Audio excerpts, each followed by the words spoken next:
নগরীকে বাসযোগ্য করে তুলতে সিটি কর্পোরেশন উন্নয়ন কার্যক্রম বাস্তবায়ন করছে, জানালেন সিটি মেয়র। এবং মধ্যপ্রাচ্যে চলমান উত্তেজনায় চট্টগ্রামে আজও 4 ফ্লাইট বাতিল।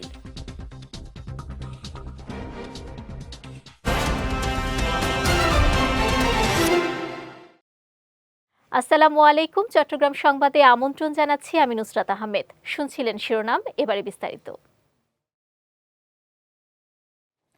Chittagong city mayor doctor Shahadat Hossain বলেছেন, নগরীকে আধুনিক, পরিচ্ছন্ন ও বাসযোগ্য করে তুলতে সিটি কর্পোরেশন ধারাবাহিকভাবে উন্নয়ন ও সৌন্দর্য বর্ধন কার্যক্রম বাস্তবায়ন করছে।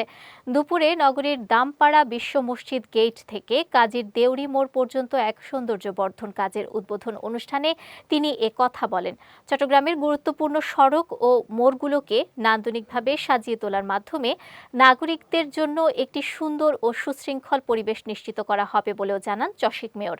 উদ্বোধনী অনুষ্ঠানের পর মেয়র প্রকল্প এলাকা পায়ে হেঁটে পরিদর্শন করেন এবং সড়কের মাঝখানের আইল্যান্ডে লাগানো বাহারি ফুলের বাগান ও শোভাবর্ধক বৃক্ষরাজির যথাযথ পরিচর্যা নিশ্চিতে সংশ্লিষ্টদের নির্দেশনা দেন।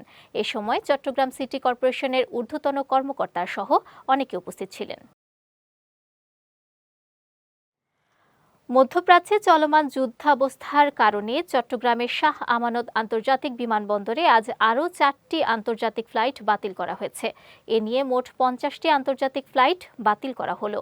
বিমানবন্দর কর্তৃপক্ষ জানায়, গত 28 ফেব্রুয়ারি থেকে মধ্যপ্রাচ্যের চলমান যুদ্ধ পরিস্থিতির মধ্যে দুবাই, আবুধাবি, শারজাহ ও দোহার এয়ারফিল্ড বন্ধ থাকায় সকাল পর্যন্ত আরও 4টি আন্তর্জাতিক ফ্লাইট বাতিল করা হয়েছে।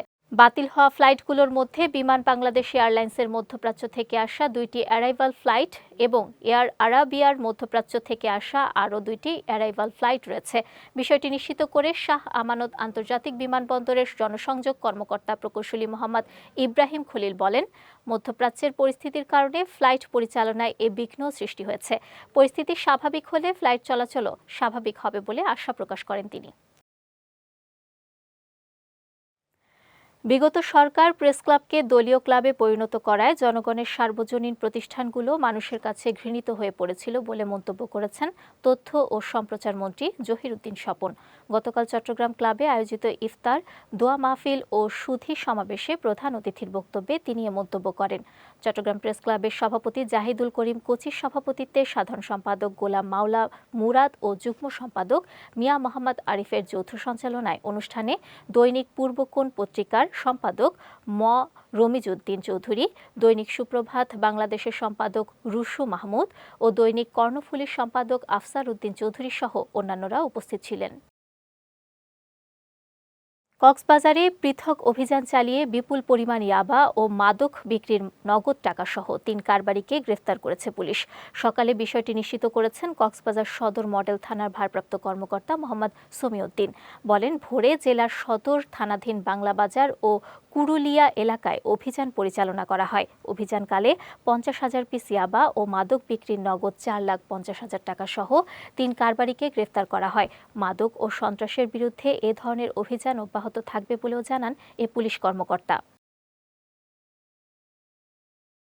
কক্সবাজারে রামুতে এক যুবকের অর্ধগলিত মরদেহ উদ্ধার করেছে পুলিশ। এ ঘটনার পর থেকে নিহতের স্ত্রী পলাতক রয়েছেন। গতকাল উপজেলার ফতেখারকুল ইউনিয়নের পূর্ব মেরংলুয়া এলাকায় একটি ভাড়া বাসা থেকে মরদেহটি উদ্ধার করা হয়। নিহত বেলাল উদ্দিন জিহাদ রাজারকুল ইউনিয়নের 9 নম্বর ওয়ার্ডের হাজিপাড়া এলাকার আবুল কাশেমের ছেলে। স্থানীয়রা জানান, সকাল থেকেই ভাড়া বাসাটি থেকে তীব্র দুর্গন্ধ ছড়াতে থাকে। সন্দেহ হলে প্রতিবেশীরা তালাবন্ধ কক্ষের দরজা খুলে ভেতরে প্রবেশ করে জিহাদের অর্ধগলিত মরদেহ দেখতে পান। এ ঘটনায় নিহতের স্ত্রী আখি বেগম পলাতক রয়েছেন। নিহতের বাবা আবুল কাশেম অভিযোগ করে বলেন, আখি পরিকল্পিতভাবে জিহাদকে হত্যা করে পালিয়ে গেছে। এদিকে রামু থানার ভারপ্রাপ্ত কর্মকর্তা মনিরুল ইসলাম ভুইয়া বলেন, প্রাথমিক তদন্তে ধারণা করা হচ্ছে বালিশ চাপা দিয়ে জিহাদকে হত্যা করা হয়েছে। তবে ময়না তদন্তের পর হত্যার মূল কারণ জানা যাবে। রমজান মাসে দ্রব্যমূল্য স্থিতিশীল রাখতে রাঙামাটির নানিয়ারচরে অভিযান চালিয়ে 2 ব্যবসায়ীকে জরিমানা করেছেন ভ্রাম্যমাণ আদালত। দুপুরে নানিয়ারচর সদর বাজারে এ অভিযান পরিচালনা করা হয়। অভিযানে নেতৃত্ব দেন উপজেলা নির্বাহী কর্মকর্তা মঞ্জুরুল মোর্শেদ। অভিযানকালে মূল্য তালিকা না থাকায় 2টি পোল্ট্রি ফার্মের দোকানিকে মোট ১,০০০ টাকা জরিমানা করা হয় এবং ভবিষ্যতে নিয়ম মেনে ব্যবসা পরিচালনার জন্য সতর্ক করা হয়। এ সময় মঞ্জুরুল মোর্শেদ ব্যবসায়ীদের উদ্দেশ্যে বলেন, রমজান মাসে কোনোভাবেই পণ্যের দাম বাড়িয়ে সাধারণ ভোক্তাদের কষ্ট দেওয়া যাবে না। সকল ব্যবসায়ীকে দোকানে দৃশ্যমান স্থানে মূল্য তালিকা টাঙিয়ে রাখতে হবে এবং নির্ধারিত মূল্যে পণ্য বিক্রি করতে হবে। কক্সবাজারের ঈদগাঁওয়ে আইনশৃঙ্খলা নিয়ন্ত্রণে স্থানীয় জনগণের সঙ্গে থানা পুলিশের মতবিনিময় সভা অনুষ্ঠিত হয়েছে। গতকাল থানা কম্পাউন্ডে নানা শ্রেণী পেশার মানুষকে নিয়ে এই মতবিনিময় সভার আয়োজন করা হয়। ঈদগাঁও থানার ভারপ্রাপ্ত কর্মকর্তা এটিএম শিফাতুল মাজদারের সভাপতিত্বে ও থানার উপপরিদর্শক আজিমুল হকের সঞ্চালনায় সভায় প্রধান অতিথি ছিলেন সদর সার্কেলের অতিরিক্ত পুলিশ সুপার আহমেদ পিয়ার। এছাড়া জেলা বিএনপির সহসভাপতি মমতাজুল ইসলাম, উপজেলা বিএনপির সভাপতি আবুল কালাম, উপজেলা জামায়াত আমির সলিমুল্লাহ জিহাদি, উপজেলা বিএনপির সাধারণ সম্পাদক সেলিম মাহমুদ, সাংগঠনিক সম্পাদক আব্দুস শুক্কুর সহ অনেকে উপস্থিত ছিলেন। মতবিনিময়কালে স্থানীয়রা এলাকার আইন শৃঙ্খলা পরিস্থিতি অবনতির চিত্র তুলে ধরেন এবং পুলিশের কর্মকর্তারা জনগণের পাশে থাকার অঙ্গীকার ব্যক্ত করেন। চট্টগ্রাম বিশ্ববিদ্যালয়ের সাধারণ শিক্ষার্থীদের নিয়ে ইফতার মাহফিলের আয়োজন করেছে চবি শাখা ছাত্রদল। বিশ্ববিদ্যালয়ের কেন্দ্রীয় মসজিদ মাঠে এর আয়োজন করা হয়। এতে প্রায় ৭,০০০-এর মতো শিক্ষার্থী অংশ নেন। শাখা ছাত্রদলের সভাপতি আলাউদ্দিন মহসিনের সভাপতিত্বে ও সেক্রেটারি আবদুল্লাহ আল নোমানের সঞ্চালনায় ইফতার মাহফিলে প্রধান অতিথি ছিলেন পার্বত্য চট্টগ্রাম বিষয়ক প্রতিমন্ত্রী মীর হেলাল উদ্দিন। এ সময় জাতীয়তাবাদী শিক্ষক ফোরাম চবি শাখার সভাপতি প্রফেসর ডক্টর মোহাম্মদ আলামিন, সেক্রেটারি প্রফেসর মোহাম্মদ জাহেদুর রহমান চৌধুরী, ছাত্রছাত্রী নির্দেশনা ও পরামর্শ কেন্দ্রের পরিচালক ডক্টর আনোয়ার হোসেন সহ অনেকেই উপস্থিত ছিলেন। একীভূত হওয়া ৫টি ব্যাংকের আমানতকারীদের কষ্টার্জিত অর্থ সম্পূর্ণরূপে ফেরত এবং প্রস্তাবিত হেয়ার কাট বাতিলের দাবিতে চট্টগ্রামে মানববন্ধন কর্মসূচি পালন করেছেন ভুক্তভোগী গ্রাহকরা।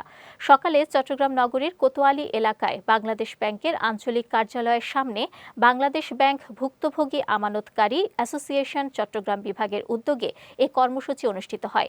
এতে ক্ষতিগ্রস্ত আমানতকারীরা অংশ নেন। মানববন্ধনে বক্তারা কোনো ধরনের হেয়ার কাট না করে মুনাফা সহ সম্পূর্ণ আমানত দ্রুত ফেরত দেওয়ার দাবি জানান। এ সময় সংগঠনের সভাপতি আবুল কালাম আজাদ, সাধারণ সম্পাদক মোহাম্মদ আজম উদ্দিন এবং সিনিয়র সহসভাপতি মঞ্জুরুল ইসলাম সহ অনেকেই বক্তব্য রাখেন। চট্টগ্রামে ওস্তাদ অমিতাভ পায়রা ফাউন্ডেশনের উদ্যোগে প্রায় ২০০ রোজাদারদের মাঝে ইফতার বিতরণ করা হয়েছে। গতকাল চট্টগ্রাম মহানগরীর চকবাজার এলাকায় দরিদ্র ও শ্রমজীবী রোজাদারদের মাঝে এই ইফতার সামগ্রী বিতরণ করা হয়। পবিত্র রমজান মাসে রোজাদারদের প্রতি সহমর্মিতা জানাতেই এমন উদ্যোগ বলে জানান বক্তারা। ভবিষ্যতেও এই সেবা কার্যক্রম অব্যাহত থাকবে বলেও ফাউন্ডেশনের পক্ষ থেকে জানানো হয়। ওস্তাদ অমিতাভ পায়রা ফাউন্ডেশন সাংবাদিক রতন বড়ুয়ার সঞ্চালনায় ও চ্যানেল আই তারকা সঙ্গীতশিল্পী জনি বড়ুয়ার সার্বিক ব্যবস্থাপনায় ইফতার মাহফিলে ফাউন্ডেশনের সদস্য শিল্পী বড়ুয়া, চন্দ্রিমা বড়ুয়া মুনমুন, অধ্যাপক দীপঙ্কর বড়ুয়া সহ অন্যান্যরা উপস্থিত ছিলেন। চট্টগ্রাম জেলা হিজবুত তৌহিদ ছাত্র ফোরাম কমিটির পরিচিতি সভা ও ইফতার মাহফিল অনুষ্ঠিত হয়েছে। গতকাল চট্টগ্রাম প্রেস ক্লাবের জুলাই স্মৃতি হলে এর আয়োজন করা হয়। ছাত্র ফোরামের সভাপতি নিয়ামতুল্লাহ আসাদেকের সভাপতিত্বে অনুষ্ঠানে প্রধান অতিথি ছিলেন হিজবুত তৌহিদের চট্টগ্রাম বিভাগীয় আমির মাহবুবুর আলম। এ সময় বক্তারা শিক্ষাঙ্গনের বর্তমান চিত্র তুলে ধরে সাম্প্রতিক বিভিন্ন বিষয় নিয়ে আলোচনা করেন। অনুষ্ঠান শেষে প্রধান অতিথি ১৬ সদস্য বিশিষ্ট জেলা কমিটির নাম ঘোষণা করেন। এ সময় হিজবুত তৌহিদের চট্টগ্রাম অঞ্চলের আমির সাইফুল ইসলাম, সংগঠনটির সহ সভাপতি আল মামুন আকাশ, কেন্দ্রীয় কোষাধ্যক্ষ সাবিকুন নাহার ইভা সহ অনেকেই উপস্থিত ছিলেন। বিএনপি চেয়ারম্যান তারেক রহমানের নির্দেশে মধ্যপ্রাচ্যের বাহরাইনে ক্ষেপণাস্ত্র হামলায় নিহত সন্দ্বীপের আবুল মহসিন তারেকের স্বজনদের সঙ্গে দেখা করে পরিবারের পাশে দাঁড়ানোর প্রতিশ্রুতি দিয়েছেন চট্টগ্রাম মহানগর বিএনপির সদস্য সচিব নাজিবুর রহমান। গতকাল নিহত আবুল মহসিন তারেকের চট্টগ্রামের হালিশহর বউবাজারের বাসায় যান নাজিবুর রহমান। এ সময় নিহতের স্বজনদের সান্ত্বনা দেন তিনি। জানান, রেমিটেন্স যোদ্ধা মহসিন তারেকের মরদেহ দ্রুত দেশে নিয়ে আসার বিষয়ে মাননীয় মাননীয় প্রধানমন্ত্রী ও বিএনপির পক্ষে সার্বিক সহযোগিতা করা হবে। এ সময় মহানগর বিএনপির সাবেক সহ সাধারণ সম্পাদক শহীদ মোহাম্মদ চৌধুরী, হাজী ওমর মিয়া, 25 নম্বর রামপুর ওয়ার্ড বিএনপির আহ্বায়ক আফসারুল ইসলাম, সদস্য সচিব মোহাম্মদ আলমগীর, মহানগর যুবদলের সাবেক সহ সভাপতি আব্দুল গফুর বাবুল সহ বিএনপি ও অঙ্গ সহযোগী সংগঠনের নেতৃবৃন্দরা উপস্থিত ছিলেন। চট্টগ্রাম সংবাদ শেষ করার আগে শিরোনামগুলো দেখে নিচ্ছি আরও একবার।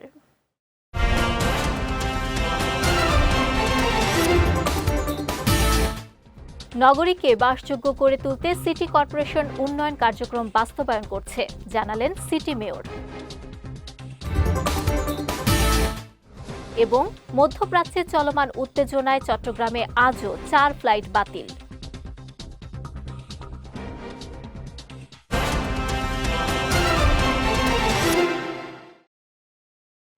চট্টগ্রাম সংবাদ শেষে আজকের মতো আমি নুসরাত আহমেদ আপনাদের কাছ থেকে বিদায় নিচ্ছি। রাত 9টায় আমাদের পরবর্তী বিজয় রাতের সংবাদ দেখার আমন্ত্রণ রইল। এছাড়াও আজকের চট্টগ্রাম সংবাদের ভিডিও দেখতে পারেন আমাদের ইউটিউব এবং ফেসবুক পেজে। আমাদের ইউটিউব হলো youtube.com/bijaytvofficial এবং আমাদের ফেসবুক পেজ হলো facebook.com/bijaytvlimited। এতক্ষণ সঙ্গে থাকার জন্য ধন্যবাদ সবাইকে।